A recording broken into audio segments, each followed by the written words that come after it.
بسم اللہ الرحمن الرحیم۔ السلام علیکم ورحمۃ اللہ وبرکاتہ۔ دوستو، امید کرتا ہوں کہ آپ سب خیریت سے ہوں گے اور ہم سب پر اللہ پاک اپنی خاص رحمت عطا فرمائے، آمین ثم آمین۔ دوستو، ویڈیو شروع کرنے سے پہلے آئیں میرے ساتھ مل کے نبی کریم صلی اللہ علیہ وسلم کی ذات اقدس پر درود کا نذرانہ پیش کرتے ہیں۔ تو آئیں میرے ساتھ مل کے پڑھیں۔ بسم اللہ الرحمن الرحیم۔ اللہم صلی علی سیدنا و مولانا محمد وعلی آل سیدنا و مولانا محمد وبارک وسلم وصلی علیہ۔ اللہ پاک ہمارا یہ درود کا نذرانہ اپنی دربار علی شان میں منظور مقبول فرمائے، آمین۔ دوستو، آج کا ہمارا موضوع ہے کہ اگر کوئی آپ کا قرض آپ کو واپس نہیں کر رہا تو اس کا ایک چھوٹا سا وظیفہ ہے جس کے کرنے سے انشاءاللہ اللہ کے حکم سے وہ آپ کو خود پیسے آپ کے گھر واپس کرنے آ جائے گا انشاءاللہ تعالی۔ دوستو، ایک چھوٹی سی حدیث، اس کے بعد انشاءاللہ تعالی ہم اپنے اصل موضوع کی طرف بڑھیں گے۔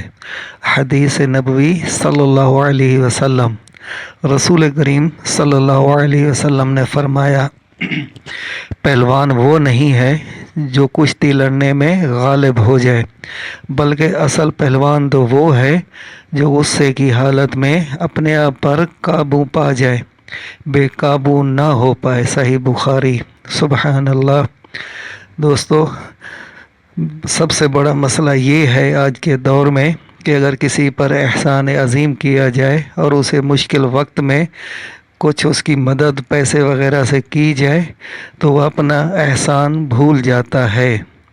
ایسی حالت میں آپ اس سے لڑے بغیر، جھگڑا کیے بغیر ایک چھوٹا سا وظیفہ انشاءاللہ تعالیٰ کریں گے تو آپ کو پیسے واپس مل جائیں گے انشاءاللہ تعالیٰ۔ اب ہم اصل موضوع کی طرف، اس کا طریقہ کار وظیفے کا یہ ہے۔ دوستو، آپ نے 2 ٹائم یہ وظیفہ کرنا ہے، صبح اور شام۔ اور جب آپ یہ تسبیح پڑھنے لگے تو ذہن میں اس کا تصور ہونا بہت ضروری ہے۔ فل توجہ کے ساتھ اس کو اپنے ذہن میں رکھ کے صبح اور شام یہ تسبیح پڑھیں۔ اللہم انا نجعلک فی نحورہم ونعوذ بک من شرورہم۔ ایک دفعہ دوبارہ سن لیں۔ اللہم انا نجعلک فی نحورہم ونعوذ بک من شرورہم۔ آپ نے فل اس کا تصور دل دماغ میں کر کے صبح اور شام 2 ٹائم آپ نے یہ تسبیح کرنی ہے۔ انشاءاللہ تعالیٰ اس پاورفل وظیفے سے اس کا دل دماغ پھر جائے گا اور آپ کو خود ہی آپ کے گھر پیسے واپس دینے آ جائے گا انشاءاللہ تعالیٰ۔ اور ایک چھوٹی سی آپ سے ریکویسٹ، ایک گزارش یہ ہے کہ میرے چینل کو سبسکرائب کریں، ویڈیو کو لائک اور شیئر کر دیا کریں۔ جزاک اللہ خیرہ۔ اللہ حافظ۔